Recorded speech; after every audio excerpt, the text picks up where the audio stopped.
Nagluto nga pala ako ng tinolang manok. Tamang-tama to sa malamig na araw. Winter na kasi dito sa amin ngayon. Kaya eto, naisipan ko ang magluto ng tinolang manok. Siyempre, magisa muna tayo ng mga spices tulad nitong bawang, sibuyas at madaming luya. So, gisahin lang natin hanggat sa lumambot ang mga ito. Mas masarap talaga ito pag madaming ginger. So, ayan, nilagyan ko ng madaming ginger. So, ipagpatuloy lang po ang pagisa. At pagkatapos ay isunod na natin ilalagay itong ating chicken. Timplahan ng patis at paminta ayon sa inyong panlasa.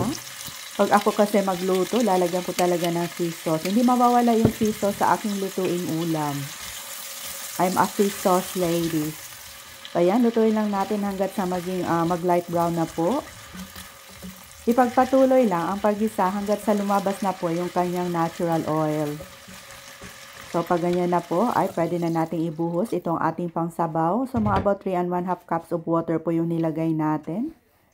So, depende po sa inyo kung gaano po kadami yung sabaw na ilalagay ninyo. So, nilagyan ko din ng lemongrass at saka isang Knorr chicken cube.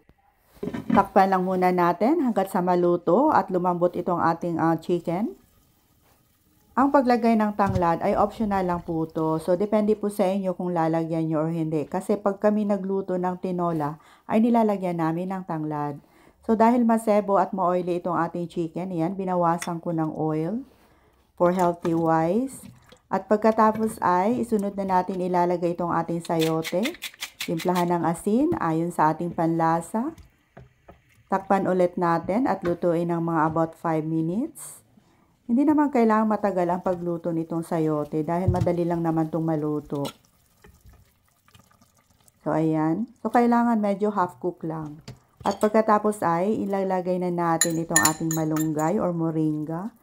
Pre-cook na po ito yung nabili natin sa Asian Grocery.